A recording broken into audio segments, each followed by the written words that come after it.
The learning objective for this video is to be able to compare and contrast the characteristics of texts and emails and explain when we should use each one in different situations. So we have text on one side, we have emails on the other. And when I'm talking about text, I'm also talking about direct messages on different platforms like Instagram or, whatever else. So what are text messages?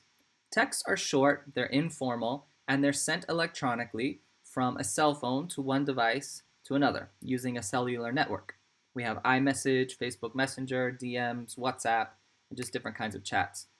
There are some characteristics of text messages that are really different from any other form of communication. And it's really interesting because linguists study the effects that text messages have had on how we communicate and write now, today. So some things that are very particular to text messages are the shortening of words. Instead of saying pictures, you could say pics. You can lengthen the word like so or I love this movie. Contractions, you kind of put things together. Please, instead of spelling it all out. You get rid of the G's in words like going, getting, doing, swimming. Instead of saying want to, you say wanna. Got to, you say gotta. Different kind of abbreviations, by the way. Use symbols. You can combine letters and numbers to form words. You give abbreviations, hee hee ha ha, and you also have emojis. So those are very particular to text. There are advantages of text messages. Number one is they are quicker to send and receive than any other kind of communication, and you can have an immediate back and forth. So even if you're far away from each other, it's like you're having a conversation.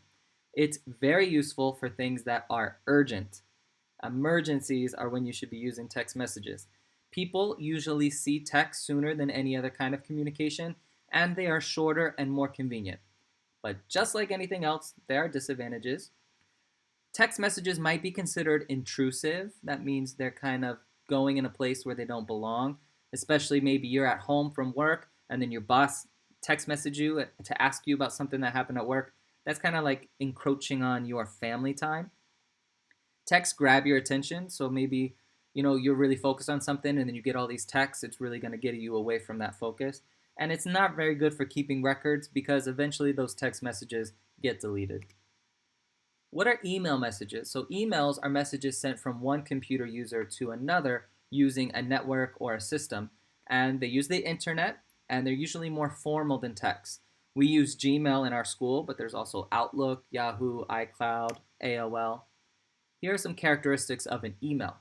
They're similar to traditional letters. They use the internet. They include a subject, so you know what the email is going to be about. You can include others in the message as sort of like an FYI.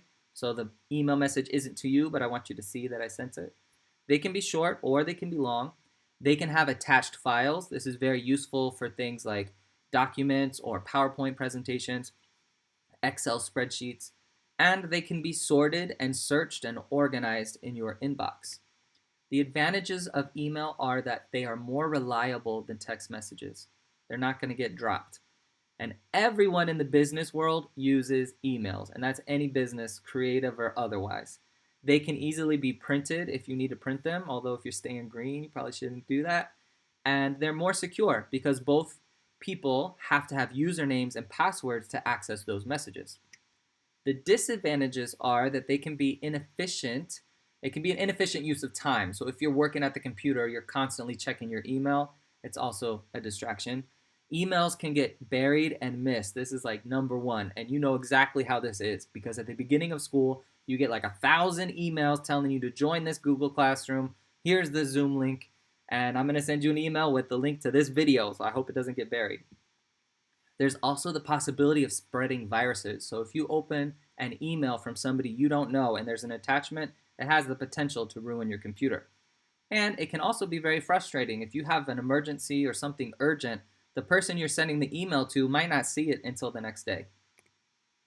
Let's look at some situations and decide, is it better to send a text message in this situation or is it better to send an email? This first situation, you wake up in the morning to find the ceiling tiles in your bathroom are on the floor and water is leaking and pouring from the apartment above you. So I'm going to show you an example text addressing the situation and an example email addressing the situation. Here's the text. Hi Adonis, sorry to bother you so early. Our bathroom ceiling caved in and water's dripping from the upstairs. We need help ASAP. So we can see this is short, it's to the point. We use abbreviations. We say they'll use the letter U instead of spelling out U. Instead of saying bathroom, we just say BR. We use an ampersand instead of typing the word and we have ASAP instead of saying as soon as possible. Here's what the email would look like if I was addressing the same situation. Hi Adonis, I hope this email finds you well. I just wanted to inform you that this morning we realized that overnight the ceiling tiles in the bathroom had fallen to the floor. Now there's water pouring from the apartment above us. If you would be able to stop by to take a look, we would really appreciate it. Just let me know what time works best for you. Take care, Mickey Mouse. So here we see this is definitely more formal. First, you have the person's name, you have a nice greeting, you're explaining what happened in more detail, you're very polite, and you have a closing. Now, which one is more appropriate to the situation of your bathroom being destroyed? Definitely it is going to be the text message. That is an urgent matter. And I'll tell you firsthand, this happened to me a couple years ago. It's a real situation. And text was the way to go, and I got help right away. Let's look at a second situation.